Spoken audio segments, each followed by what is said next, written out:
좋은 아침입니다. 요한복음 7장 1절에서 13절 말씀 보겠습니다. 1절 그 후에 예수께서 갈릴리에서 다니시고 유대에서 다니려 아니하심은 유대인들이 죽이려 함이로라. 2절 유대인의 명절인 초막절이 가까운지라. 3절 그 형제들이 예수께 이르되 당신이 행하는 일을 제자들도 보게 여기를 떠나 유대로 가소서. 4절 스스로 나타내기를 구하면서 묻혀서 일하는 사람이 없나니 이 일을 행하려 하거든 자신을 세상에 나타내소서 하니. 5절 이는 그 형제들도 예수를 믿지 아니함일러라. 자, 예수님은 공생의 두 번째 유월절 이후로는 주로 갈릴리에서 사역하시고요, 유대로 올라가려 하지 않았습니다. 왜냐고 하면 이미 유대인들이 예수님을 죽이려고 이렇게 하고 있었기 때문입니다. 예수님이 죽음이 두려운 것이 아니라 주님 당신의 때, 세 번째 유월절이 되어서 당신의 때에 하나님 앞에 순교의 제물이 되어져야 하지, 그 전에 이렇게 만용으로 이와 같은 위험을 자초하려 하지 않으신 것입니다. 예수님은 정말로 비둘기처럼 순결하고 뱀처럼 지혜로운 분이셨죠. 오직 사람들의 관심, 그 기대 이런 것이 아니라 하나님의 뜻에만 비둘기처럼 관심이 있었고요. 그러면서도 동시에 뱀처럼 지혜로워서 불필요한 위험에 자기를 노출하는 일이 없었던 것입니다. 하지만 초막절이 다가오자 예수님의 형제들도 예수님께 이렇게 이야기했습니다. 스스로 나타내기를 구하면서 묻혀서 일하는 사람이 없다라고 하면서 예수님 앞에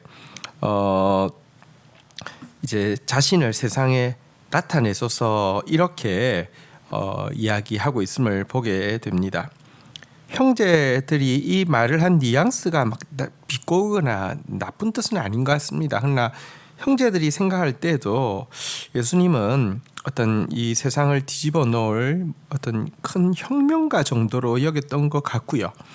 또 그들이 계산해도 이 정도의 인기와 이 정도의 지지세가 있으면 저항이 있어도 어차피 한 번은 겪어야 되는 것이니까 이 뜻을 이룰 수 있겠다, 이런 생각으로 예수님께 초막절에 올라가라고 부탁을 하고 있습니다.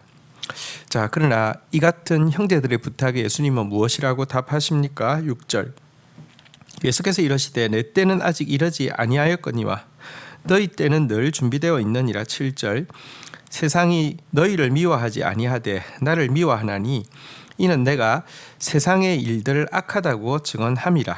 8절 너희는 명절에 올라가라. 내 때가 아직 차지 못하였으니 나는 이 명절에 아직 올라가지 아니하노라. 9절 이 말씀을 하시고 갈릴리에 머물러 계시니라. 자, 형제들의 간청에 예수님이 무엇이라고 이야기하셨습니까?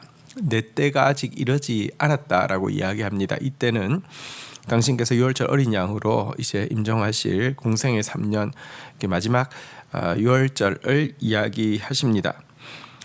여러분, 사실 예수님의 초림은 이 세상에서 당신의 영광을 나타내시고 이 세상 죄악을 향한 그 대적을 향한 당신의 심판을 드러내시고 승리하시는 것이 목적이 아닙니다.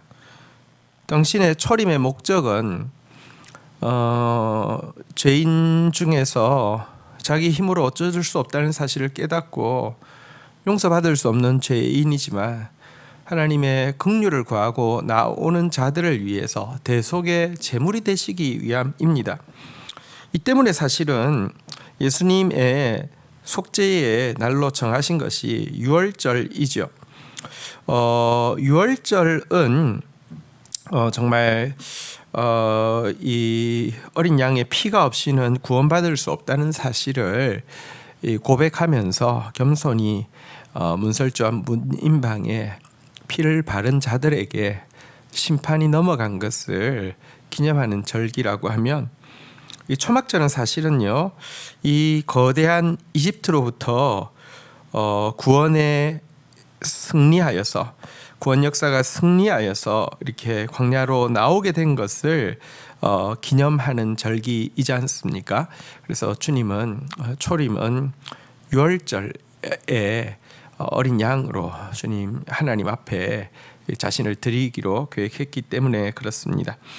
하지만 내 때는 아직 이러지 않았지만 너희 때는 늘 준비되어 있다 이렇게 이야기를 하고 있는데요. 이 말은 무슨 뜻이냐고 하면 나는 세상으로부터 미움을 받기 때문에 이렇게 가장 적절한 때에 올라가서 이 생명으로 하나님 앞에 드리는 제물이 되어야 되지만 너희들은 미움 받지 않기 때문에 언제든지 올라갈 수 있다 이렇게 이야기를 하고 있는 뜻입니다.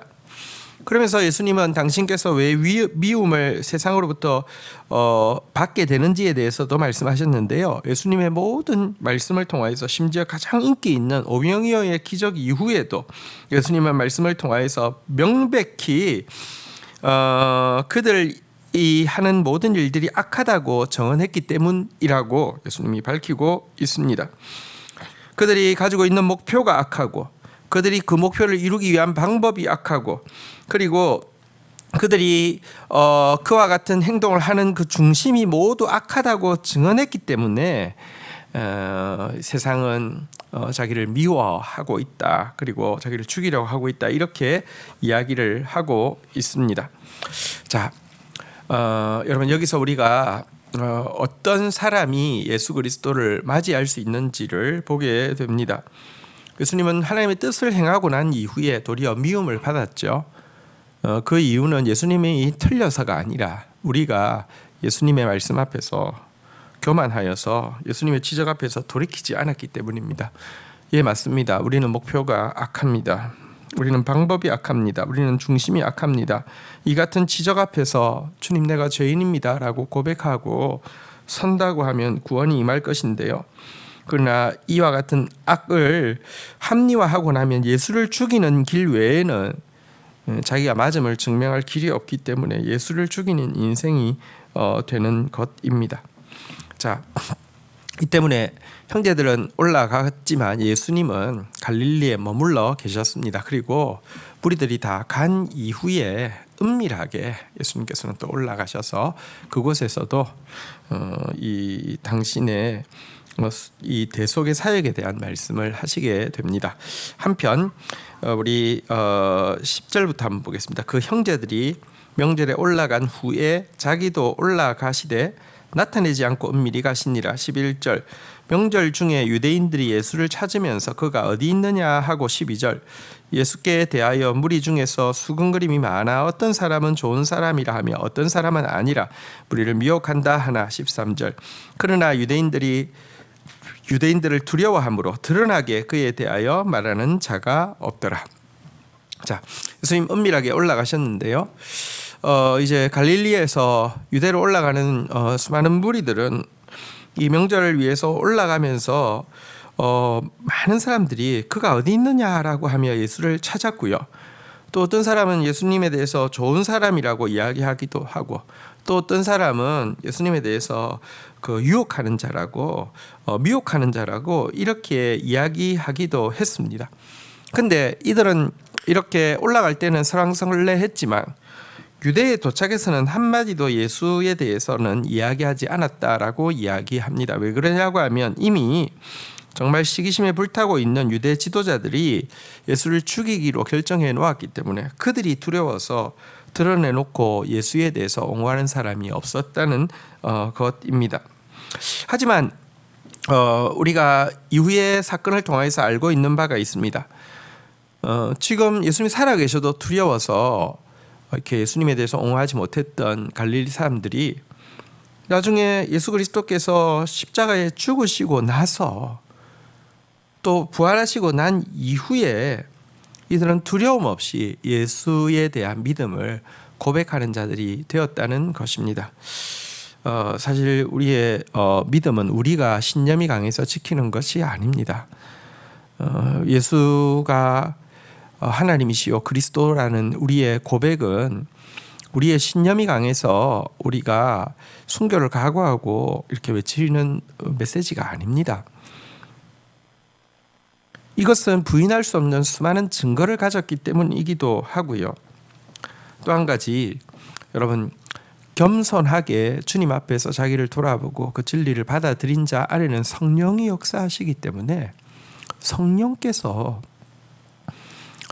이 믿음을 담대하게 고백할 수 있는 힘을 주는 것이지, 여러분, 살아계실 때도 증언하지 못하던 자가, 인기가 있을 때도 예수에 대해서 옹호하지 못하던 자가 죽으셨는데 이 세상에 계시지 않은데 어떻게 변호하고 옹호하며 순교의 제물이 될 수 있습니까? 믿음은 우리 인간의 것이 아니고요, 하나님의 것입니다. 또 인간의 것에 의한 믿음은요, 다시 이야기하지만 그 목표도 그 방법도 그 중심도 악하기 때문에 겉으로는 믿음이지만 사실은 자기 나라를 세우려는 것이기 때문에 여러분, 그것은 믿음이 아니지요. 어쨌든 우리 정말 겸손하게 주님 말씀이 들어옴으로 말미암아 참으로 예수의 증인이 되어지고 예수의 뜻대로 살 수 있는 힘을 얻는 참된 신앙생활을 할 수 있기를 주의 이름으로 축원드립니다. 주신 말씀 붙잡고 기도하며 나가도록 하겠습니다. 주님, 예수님은 하나님의 뜻을 행하심에 있어서 정말 비둘기처럼 순결할 뿐 아니라 뱀처럼 지혜로우셨던 모습도 보게 됩니다. 수많은 사람들이 예수에 대해서 오해하고 예수에 대해서 헛된 기대를 가지고 있었지만 주님, 그들의 기대에 조금도 타협하지 아니하시고 정말 순결하게 하나님의 뜻만 붙잡으셨음도 보게 됩니다.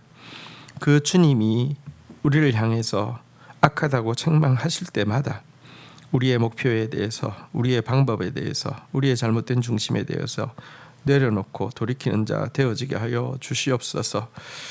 참으로 하나님을 믿는 사람 되어질 수 있도록, 참으로 예수를 믿는 사람 되어질 수 있도록, 믿음의 증인 되어질 수 있도록 내 힘이 아니라 정말 주님의 은혜로 말미암아 당신의 주되심을 경험하게 하여 주시고, 내 힘이 아니라 성령의 능력으로 말미암아 하나님의 뜻대로 살아드릴 수 있고 복음의 참됨을 증언할 수 있는 증인으로서 살아갈 수 있도록 은혜를 베풀어 주시옵소서.